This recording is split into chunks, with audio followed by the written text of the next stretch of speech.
Je sais pas exactement, peut-être 12 avec lui.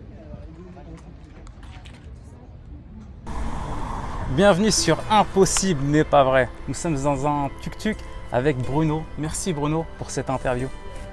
Bonjour à tous. Eh ben, écoute, c'est sympa de m'inviter dans notre propre ville. On va faire une petite visite. Il y en a des choses à voir et il y a des c'est choses cool. aussi à dire. Merci Bruno. De rien. C'est parti dans un beau tuk-tuk.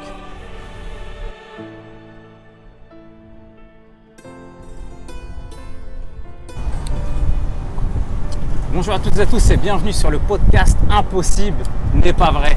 Et cette fois nous sommes avec Bruno, comme promis. Merci Bruno d'être avec nous aujourd'hui. Salut à tous. En tout cas, c'est un plaisir. C'est un plaisir d'être avec toi. Tu le sais bien. On s'amuse toujours très bien quand on est tous les deux. Merci Bruno, ça fait plaisir. C'est la même.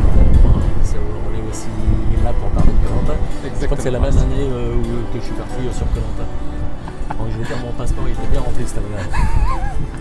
Koh-Lanta, on va y aller. Mais Ouais. justement, en parlant de l'un, tout ça, tu as fait le tour du monde puisque tu étais dans la musique au départ. Oui, alors la musique, ça m'a permis. Bon, ça a démarré comme un peu la Bamba, le film, quoi. C'est-à-dire on répétait dans le local photo du lycée à Coqueriville et puis on devait faire un concert en fin d'année. Et en fait, le groupe est devenu assez populaire et on n'a jamais pu faire ce concert au lycée, quoi. Par contre, c'était à l'époque des Clecs au Havre, Oui. et ce qui nous a permis de pas mal tourner. Et en fait, ce qui nous a fait vraiment décoller, c'est que notre premier album, il est arrivé dans les mains d'un journaliste de la télévision, et en fait, qui nous a fait une émission dédiée sur les Skrams, quoi. Incroyable. Et donc, ouais, incroyable, parce qu'en fait, l'album, il était juste autoproduit, même pas dans les magasins. Et le gars, il nous fait une émission télé sur nous. Enfin, maintenant, c'est juste impossible. Hein. Ouais. Ça n'arrivera plus jamais, ce genre de choses. Et puis voilà, quoi. Après, le groupe est devenu assez populaire. Et puis on a tourné dans toute l'Europe, Allemagne, Hollande, Finlande, Italie, Suisse. Et puis on a fini par enregistrer un album à Nashville avec un artiste qui s'appelle Moon Martin, mondialement connu, et qui nous a produit notre album. Et ça a été signé chez Sony Music. Et donc, du coup, ça nous a fait un truc qui nous a mis un petit peu sur le devant de la scène, quoi. Voilà. Nashville, c'est la ville où il y a pas mal d'artistes même connus. Il y avait Elvis, il y avait même Johnny Hallyday, des grands artistes qui vont En là-bas. fait, Elvis, je veux dire, Nashville, c'est Music City, hein, qu'ils appellent ça aux États-Unis. Et Nashville, c'est quand même plus typé country music, quoi. Voilà, c'est vraiment la ville de la country music. Mais en même temps, il y a plein d'artistes qui décollent de là-bas, parce qu'on a, je sais pas, on a Shania Twain par exemple qui a fait des tubes en pop musique, qui a démarré à Nashville. Et puis comment il s'appelle, il y a une autre artiste la plus récente là, dont le nom m'échappe, qui a démarré dans la country aussi. Donc voilà, quoi. Ouais, c'était une belle aventure. Est-ce que tu as vraiment, je dirais, 2-3 moments forts de cette carrière musicale, puisque ça durait plus de 20 ans quand même? En point d'orgue, il y a ça quand même, d'aller enregistrer un album à Nashville chez Requin et avoir distribué par Sony Music. Je sais pas, on a joué dans les points d'orgue, on a joué pour l'anniversaire de Wolfsburg. Alors Wolfsburg, c'est en Allemagne, c'est la ville Volkswagen. C'est-à-dire en fait, c'est un peu comme Sandouville ici, c'est-à-dire il y a beaucoup plus gros, parce que c'est l'usine Volkswagen, c'est là qu'ils faisaient les Beatles, là, juste pendant la guerre, quoi. Et en fait, cette ville-là, elle a démarré dans les années après-guerre, 50 on va dire. D'accord. Et on a joué pour le 50e anniversaire de la ville. Exceptionnel. Donc, t'imagines en plein centre-ville avec des dizaines de milliers de personnes dans la scène, quoi. Et on a fait pareil en France aussi sur certains gros festivals, quoi. Bon, enfin voilà, il y a eu plein. Ça a été émaillé de belles aventures, quoi, pour musicales, clairement. J'ai aussi vu que vous étiez passé dans pas mal d'émissions télévisées. Ouais, alors on a eu un album qui était dans les mains d'un artiste, ça c'était notre chance. Et en fait, c'est ce qui nous a fait décoller, parce que c'est la télé qui te fait connaître, quoi, clairement. Et donc en fait, cet album-là est tombé dans les mains de ce journaliste télé qui nous a fait faire une émission spéciale sur le groupe. Et puis après, en fait, tu passes à la télé, puis tu as les programmateurs de festivals qui s'intéressent au groupe parce qu'ils t'ont vu à la télé, et puis c'est comme ça que ça part, ça décolle, quoi. Incroyable. Franchement, c'est une belle carrière, plus de 20 ans. Ouais, c'est Magnifique, clair. Bruno. Ouais. C'était une sacrée belle carrière, vraiment. Et dans ces voyages que tu fais, justement, tu voyages beaucoup parce que tu aimes la mer. Aussi, bah tiens, tu peux filmer là. Là, c'est vraiment l'endroit à la Hève, hein, où on est au Havre, au bout de la Hève. Et là, tout à l'heure, je vais revenir naviguer parce qu'on voit que le vent commence à se lever tranquillement. Là, on voit, hein, ça mousse un petit peu. Et ça va nous permettre de faire cet après-midi un coup de wingfoil, je pense, sur le coup de 16h, un truc comme ça. Voilà. Tu recherches les vagues à chaque fois? Bah ici, là, c'est pas trop la période, quoi, mais ouais, pendant les vacances, je voyage toujours pour le surf, quoi. Donc ça m'a permis d'aller là. On est parti un mois à Hawaï au mois de mars, là, donc pour profiter un peu des vagues et des conditions. Et puis certainement, je repartirai en fin d'année là pour un voyage un peu plus vanté, on va dire. D'accord. Mais voilà, en fait, c'est pareil. Maintenant, ma vie, elle est émaillée. Je vis pour le surf, la planche, tous les sports nautiques, quoi. Je travaille pour ça, quoi. On continue l'interview avec Bruno. Donc là, on s'est posé parce que déjà, c'est pour voir le tuk-tuk. Ouais. Merci, hein, la société tuk-tuk, hein, pour cette petite balade. Et Bruno, tu as une petite anecdote aussi sur un tuk-tuk en Inde, je crois. Un joli tuk-tuk proposé par la compagnie des tuk-tuk, hein, justement, basée au Havre, et qui propose des visites en électrique, vertueuses, sur la belle ville qui est le Havre, qui est quand même maintenant patrimoine mondial, on peut le dire. Hein. Exact. Alors moi j'ai eu une autre expérience avec les tuk-tuk. C'est les tuk-tuk, bon, ça vient d'Asie, hein, grosso modo, et moi j'étais en Inde à Mumbai où je me suis privatisé un tuk-tuk pur et dur avec le gars qui le conduisait, mais bon, c'est la version beaucoup plus polluante, hein, c'est-à-dire échappement libre et pollution assurée, quoi. Bon, par contre, c'était une immersion totale dans la ville de Mumbai. Et ça a été un choc, hein, parce que je crois que maintenant l'Inde c'est le pays le plus peuplé au monde, devant la Chine maintenant. Et c'est un choc, hein. Si tu n'habites pas en Égypte, peut-être, tu n'es pas préparé à ça, quoi. C'est plein de monde, quoi. Et du coup, j'ai découvert la ville du côté un peu moins touristique, on va dire, en ayant privatisé ça. Et c'était vraiment une belle expérience, quoi. Ouais, vraiment bien. Bon, là, on a la version de luxe. Bruno, la mer, Oui. c'est important pour toi quand même. Alors à deux titres. Le premier, c'est que c'est mon boulot, je travaille au port du Havre, donc en fait je m'occupe de transport maritime. Et puis la deuxième chose, c'est aussi ma passion, parce qu'en fait je fais ce qu'on appelle un waterman, donc je pratique à peu près tous les sports qui glissent sur l'eau sans moteur. Donc ça veut dire j'ai démarré avec la planche à voile, et puis ensuite surf, le kite est apparu, et plus récemment tous les trucs sur foil, donc kite foil, wing foil, un nouveau truc qui est juste hallucinant et qui est devenu hyper populaire ces 2 dernières années, quoi. Et en fait on est au Havre, et au Havre il faut dire qu'on est quand même très très bien loti, parce que en fait on a un spot urbain. C'est-à-dire qu'il n'existe pas de ville, à part Marseille, si tu veux, où tu as la plage qui est dans la ville. Donc moi, ça m'arrive de me lever à 5h30 du matin quand les journées sont longues. Et je mets le matos dans la voiture, je m'arrête sur le boulevard maritime, je sors le matériel, je vais sur la plage, je navigue. Et quand je vois le ferry arriver, il passe entre les digues, il est 8h du matin, je remets tout dans le pick-up et je vais travailler, quoi. Mais en fait, ça c'est possible quasiment qu'au Havre, parce que tu n'as pas de grosse ville d'activité avec un spot qui est dans la ville, quoi. Tu te gares sur le boulevard, tu vas à la plage.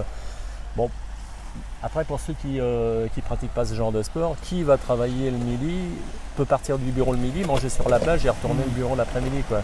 En fait, on a une super chance, quoi. Et je sais pas si les gens s'en rendent compte, mais on a une ville qui est super pratique, quoi. Surtout de ce temps-là. Hein. En plus, on a un été qui est juste hallucinant, quoi. Donc ouais, c'est bien.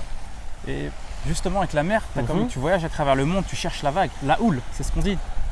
Alors après, la Normandie, c'est pas forcément le pays des vagues, quoi. Mais on arrive à pratiquer un peu le surf ici, mais c'est quand même pas. Ici, c'est plutôt les sports de vent, quoi. Mais après, ça fait 30 ans quasiment que depuis 30 ans, je vais à Hawaï tous les ans, quoi, pour le surf. Donc j'y vais en hiver. Alors là-bas, l'hiver, il fait quand même 30 degrés, hein, donc l'eau est super chaude. Mais tu as la houle qui arrive de l'Arctique. Et c'est pour ça, en fait, qui fait des milliers de kilomètres dans le Pacifique et qui soudain arrive sur un archipel volcanique. Et c'est pour ça qu'en fait, les vagues sont très puissantes à Hawaï. Donc après, je vais sur des spots où moi, je peux pratiquer, hein, parce que je ne suis pas non plus un champion, quoi. Mais ouais, c'est une super belle destination pour pratiquer le surf, quoi. En parlant de mer, de sport, on va Ouais. rebondir maintenant. Koh-Lanta, Oui. ça t'a servi tout ça, ce sport, pour atteindre Koh-Lanta? Déjà, comment t'es rentré dans Koh-Lanta? Parce qu'on se pose tous la question. Bah, Koh-Lanta, il suffit d'écrire, hein, c'est un casting. Hein. Ouais. C'est donc pendant qu'ils diffusent le Koh-Lanta, il y a un appel à casting. Donc tu postules.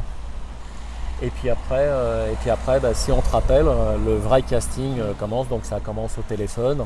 Et puis après, bon, c'est très long hein, en fait le casting de Koh-Lanta parce qu'ils doivent avoir quelque chose comme, je sais pas, 25 000 demandes, 30 000 demandes Impressionnant. de gens qui veulent Impressionnant. le faire Ouais. par saison, quoi. Et après le casting démarre, quoi. Donc il y a des, comme je disais, il y a des castings qui sont au téléphone où les gens voient ta motivation, on pose plein de questions, et puis après on te demande d'aller à Paris, et puis là il y a des castings filmés, D'accord. et il faut que tu fasses la différence, quoi. Donc Je crois que tu as fait la différence. Bon, on va s'asseoir, tu vas Ouais. nous expliquer ça. alors là, pour moi, l'histoire c'est que quand tu regardes Koh-Lanta, tu vois un peu c'est un casting avec des copier-coller un peu, c'est-à-dire moi je me voyais dans la case. Parce que quand je l'ai fait, Koh-Lanta, j'avais 54 ans, quoi.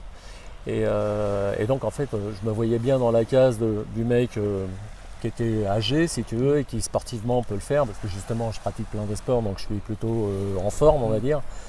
Donc, et je savais aussi que j'avais un point fort qui était les sports d'eau. Donc, s'il y avait des épreuves dans la flotte, forcément, j'allais m'en sortir, quoi. Et d'ailleurs, le premier épisode dans lequel je rentre se termine par une épreuve d'eau et je repars avec le totem, quoi, parce que j'ai pris un truc au fond et je l'ai transporté de bout en bout alors que personne n'y arrivait, quoi, quand ça m'avait. Donc voilà, donc ça c'est pour revenir au casting. En fait, le casting il est super long et comme je disais, donc c'est téléphone, ensuite ils te filment quand tu vas à Paris. Et donc le truc un peu que j'avais fait moi, c'est que je suis arrivé comme si je partais sur Koh-Lanta. Donc en fait j'arrive au casting, j'étais à Paris, j'étais pieds nus en short, en t-shirt et en fait prêt à partir. Et donc quand je voyais bien la caméra qui me filmait du haut en bas, quoi. Et je dis bah ouais c'est bon, je suis prêt à partir, il est où l'avion, quoi. Donc ça les a fait marrer, quoi, et je pense que c'est ça qui a fait la différence, quoi. Mais franchement je suis arrivé, j'étais en aventurier total, quoi. Comme si j'étais sur l'île. Donc voilà, c'était marrant, quoi. Mais combien d'entretiens, comment ça se passe? Ouais, le casting il dure entre le moment où je suis rappelé, et le moment où j'ai eu le premier coup de téléphone et le moment où je suis parti, il a dû se passer 5 mois, je pense. Voilà, c'est long. Hein. C'est assez rigoureux quand même. Et en fait, tu sais jamais si ça continue ou pas. Donc en fait, à chaque étape, ils disent bon bah si vous n'avez pas un appel à partir du temps, c'est fini, quoi. Donc en fait, tu sais jamais si ça va. Et jusqu'au tout dernier moment, même quand ils sont venus faire mon portrait au Havre, c'était pas sûr que je parte. D'accord. Ouais, c'est vraiment. Ils jouent avec tes nerfs, quoi, clairement. Mais bon, voilà, ça l'a fait, je l'ai fait. En plus, j'ai fait une super aventure, donc c'était classe, quoi. Bon, on va reparler de l'aventure, on va retourner dans le tuk-tuk. Ok, c'est parti. C'est parti. Bruno, on continue avec Koh-Lanta cette fois. Ok. Donc tu arrives sur l'île. Comment ça se passe là-bas? Les tout débuts. Les tout débuts de Koh-Lanta. Alors, les tout débuts, en fait, ils évitent que tu rencontres les autres aventuriers, même pendant le voyage de l'aller, pour éviter qu'il y ait des alliances qui se fassent un peu trop tôt, quoi. D'accord. Donc en fait, moi, j'étais acheminé avec 4 autres personnes. Donc en fait, tu avais 4 groupes de 5 qui sont acheminés par des bateaux différents.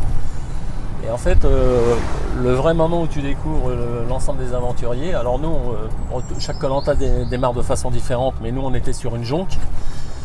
Et donc, c'est la première fois en fait, que je vois tous les autres aventuriers sur la jonque. En fait, on arrivait tous en Zodiac avec Luck et on est 20 aventuriers, quoi.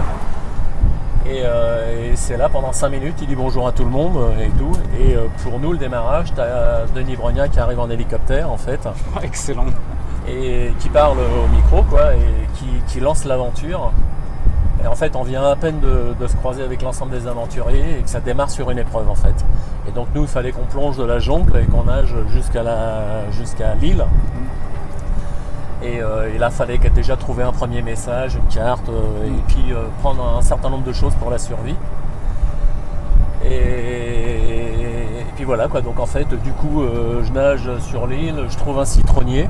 Donc je prends plein de citrons, ce qui nous a permis au moins pendant 15 jours de faire des semi-thé au citron le matin pour barrer. En fait, il faut être malin quoi, Ouais. donc, dans ce genre d'aventure.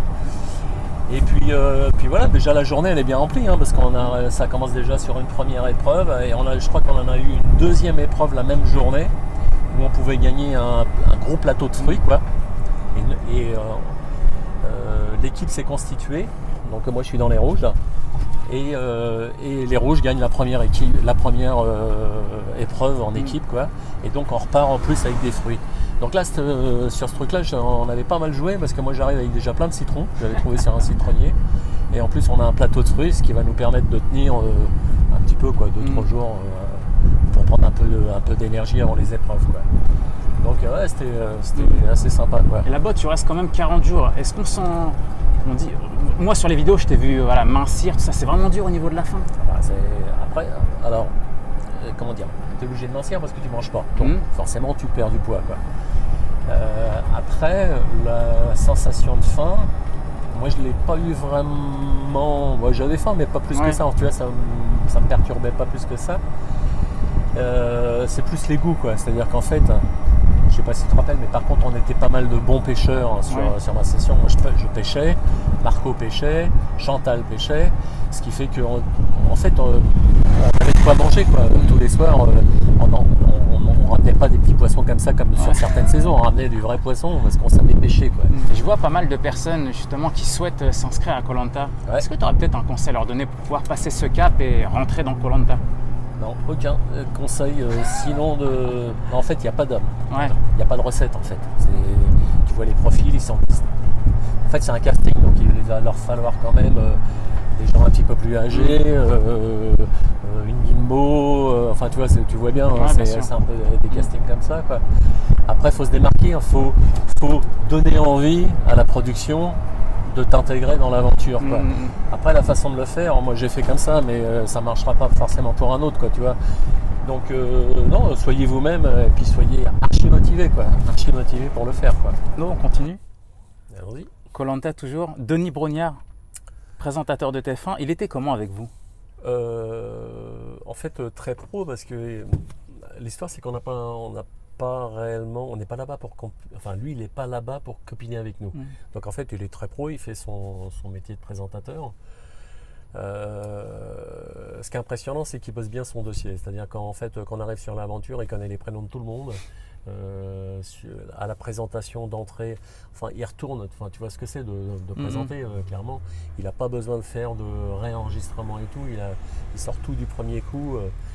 Et après en relation, bon il est un peu plus dans ma tranche d'âge, donc on parlait un petit peu si jamais je sortais d'un jeu avant et du coup j'étais à côté de lui, on discutait un peu, mais il n'est pas réellement là pour copiner avec nous, quoi. Par contre il reste là sur le temps de l'enregistrement de l'émission qui dure 40 jours, donc il est vraiment là du départ jusqu'à la fin, quoi. Et puis, comme j'ai la chance de finir finaliste, quoi, du coup, au dernier conseil, quand ils coupent, en fait, quand ils mettent tous les derniers votes et qu'ils les ferment et les scellent, et que ça sera rouvert que sur TF1 au moment du direct.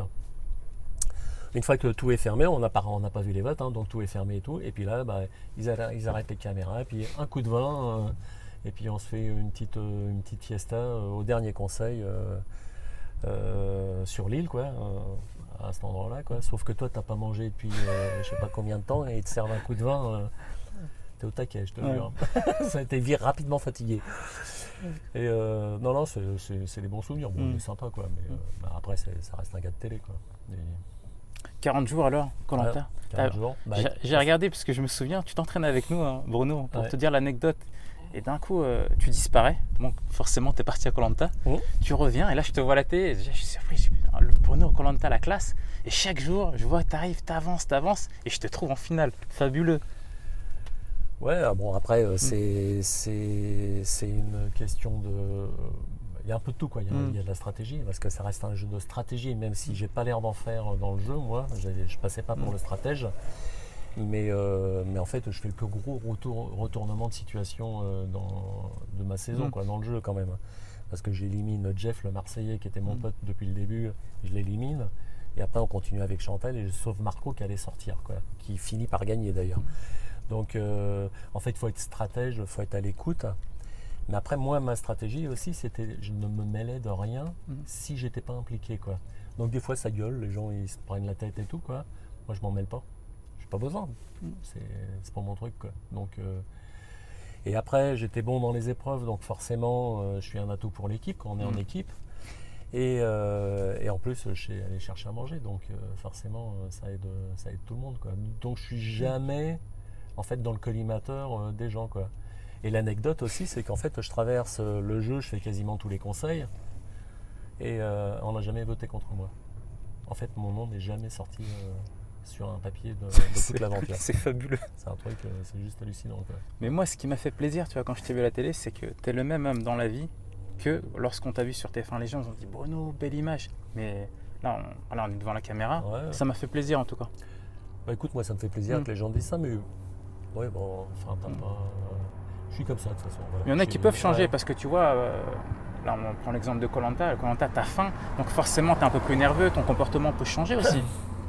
Oui, mais en fait, ça c'est. En fait, ton comportement il change pas, je dirais, c'est le naturel revient en galop. C'est-à-dire, en fait, celui qui essaie de faire semblant, de dire ouais, moi je suis cool et tout, enfin, regarde, t'es en entreprise, tu bosses en entreprise, t'as beau être cool et tout, tu finis à un moment ou un autre à te prendre la tête avec les gens, quoi. D'accord ? Parce que pour X raison, t'as mal dormi, enfin peu importe. Tu prends les mêmes de ton entreprise, tu les colles sur une île sans manger et à mal dormir, enfin, au bout de 2 jours, il n'y a plus de filtre, hein. Clairement, quoi. Donc après, c'est pas, tu changes pas en fait, c'est juste le naturel qui revient au galop. Donc celui qui essaye de se la jouer cool, 2 jours après, il est à la rue parce qu'il a faim, il est fatigué. Et en fait, c'est ça, tu as le naturel qui vient. Moi, je suis juste moi, quoi. Donc je suis resté comme je suis, quoi. Je souffrais pas plus de la faim que ça et je m'étais préparé, hein. J'avais perdu du poids avant d'y aller, moi, en fait. Moi, Marco, par exemple, qui vient de ma saison, avait pris du poids pour vivre sur ses réserves, on va dire, sur l'aventure. Et alors moi, comme j'étais plus âgé, je me suis dit je vais arriver tanké, quand même bien tanké sur le jeu pour être fort dans les épreuves et être léger aussi, un peu plus léger, genre les trucs un peu statiques où avec un squelette de mon âge c'était plus compliqué pour un gars de 20 ans, quoi. Donc voilà, c'est un peu ça.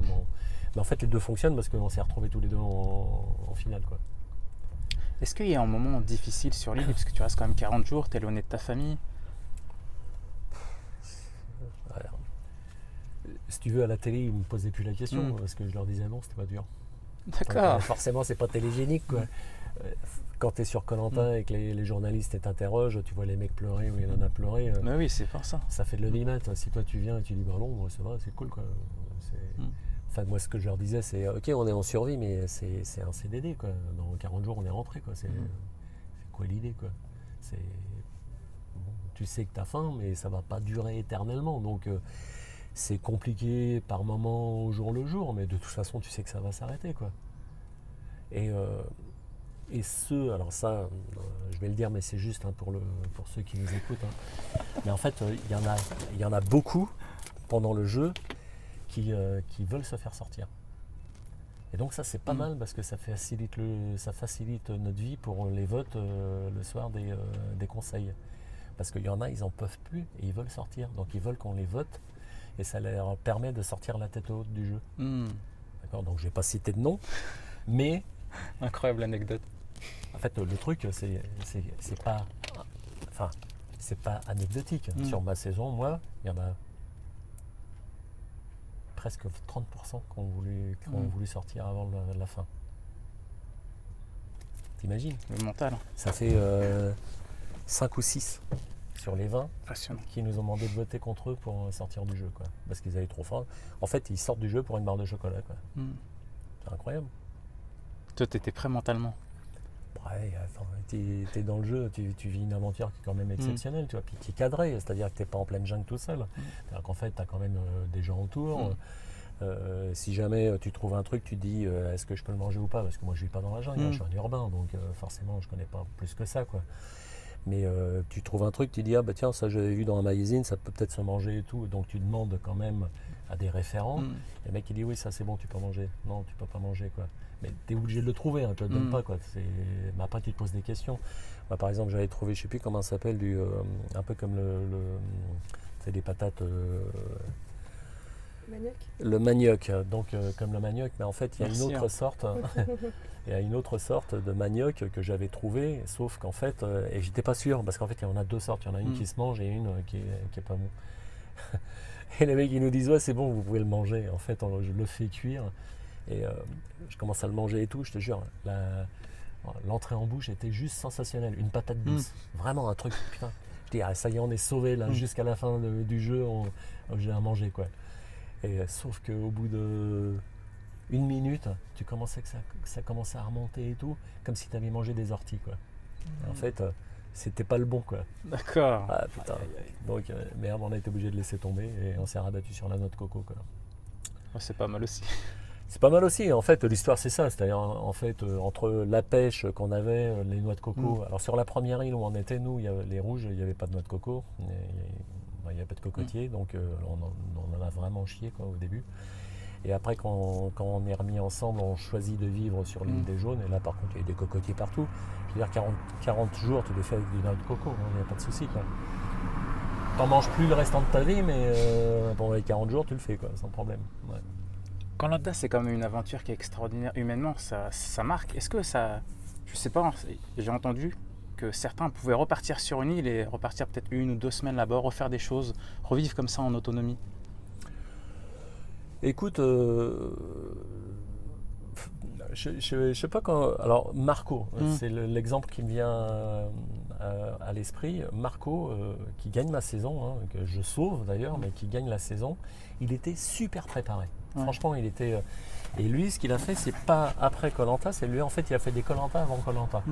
Donc lui, il partait en Malaisie par exemple, ou au Vietnam, et bonjour. Ça va? Tranquille. Et donc, lui, il partait sur des îles au Vietnam, Malaisie, tout ça, et il prenait avec une tente avec un pote, et en fait, il venait quasiment sans nourriture, et ils vivaient de leur pêche, et un peu comme sur Koh-Lanta, quoi. Alors avec un peu des bières quand même et tout, mais toute la bouffe et tout. Bon, ils avaient des briquets pour allumer le feu quand même, mais sinon ils se faisaient des Koh-Lanta et ils pêchaient, ils bouffaient de la noix de coco et tout. Donc lui, il l'a fait avant. Après, moi, j'ai fait Koh-Lanta, si tu veux, repartir sur une île pour vivre en autarcie comme ça et tout. Bon, c'est pas...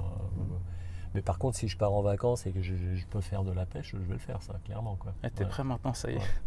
Oui, enfin, je l'étais déjà avant, mais c'était pas mal, le fait de... Alors Marco, comme il était vraiment au taquet au niveau de la pêche, il m'a permis à moi de me recaler, parce que moi je suis plus sur les sports de glisse, quoi. Et j'avais pêché quand j'étais petit beaucoup, quoi. Et là, avec lui, ça m'a recalé sur les apnées. Et en fait, plus tu tiens en apnée, plus tu pêches du poisson gros, quoi. Voilà, c'est un peu l'idée. Donc Koh-Lanta, t'es arrivé quand même jusqu'en finale. C'est ça. Et quand j'ai regardé, je me suis dit, c'est pas possible, il a perdu en finale. J'ai perdu à la course d'orientation, ouais. Je vais pas trop m'étaler sur cet épisode de mon aventure, mais en fait, franchement, je pensais pas perdre la course d'orientation parce que c'est pas un truc que je perds, quoi. Et en fait, on a une carte, on est 4, il y a 3 zones. Donc avec Marco et Chantal, avec qui on était en alliance, on savait bien qu'on n'allait pas se marcher sur les pieds. On choisit d'avance chacun le terrain sur lequel on va aller. Moi, j'avais choisi le mien. Quand on parle de la table d'orientation, j'ai une bonne mémoire photographique et j'ai repéré toutes les couleurs et tout avec les directions. Et en fait, le premier truc, il faut que tu trouves ta zone. Et sur la zone, il faut que tu trouves un arbre repère. D'accord ? Et moi, je le trouve en 5 minutes. Je le trouve en 5 minutes. Tout ça est pris et prouvé dans l'émission, quoi. Et puis après, en fait, il faut que tu trouves un témoin. Et donc là, je fais l'escargot. Donc en fait, 20 pas autour de mon arbre là. Et puis après, je fais l'escargot pour ne rien louper sur mon terrain, quoi. Et trouver le truc. Je le trouve jamais. Voilà. Ça arrive. Donc on repart à la table d'orientation, il nous rappelle, parce que forcément la 4e, Mélissa, elle finit par arriver sur ma zone de jeu, parce que les 2 autres couteaux avaient été trouvés.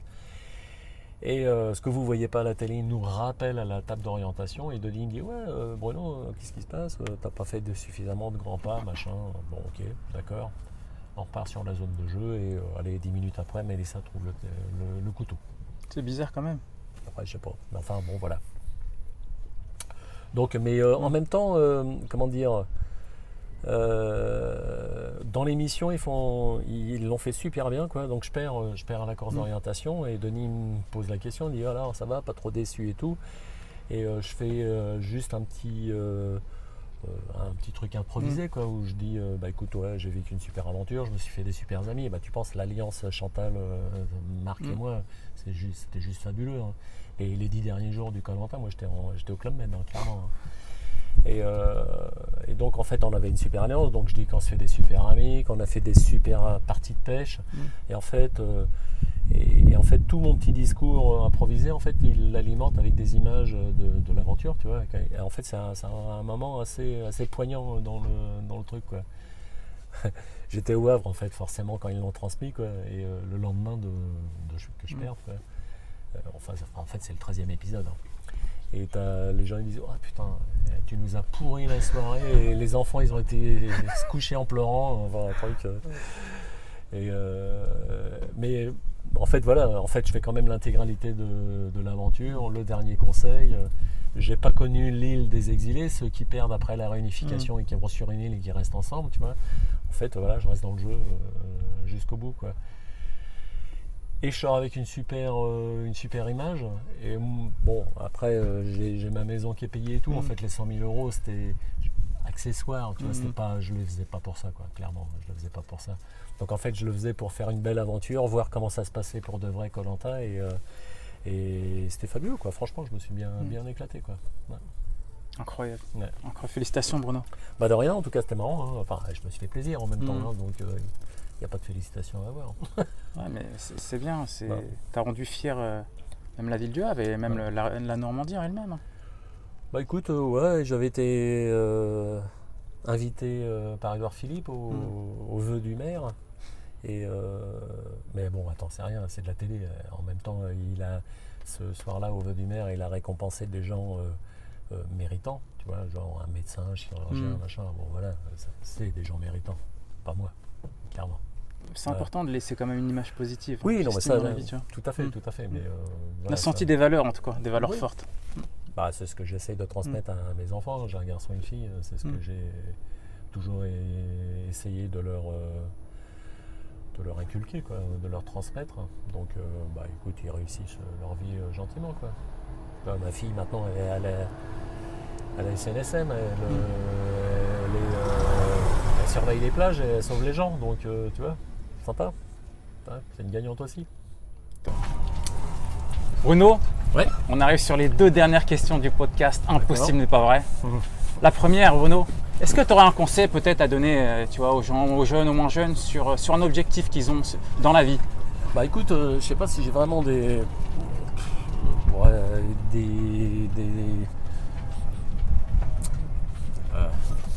comment dire?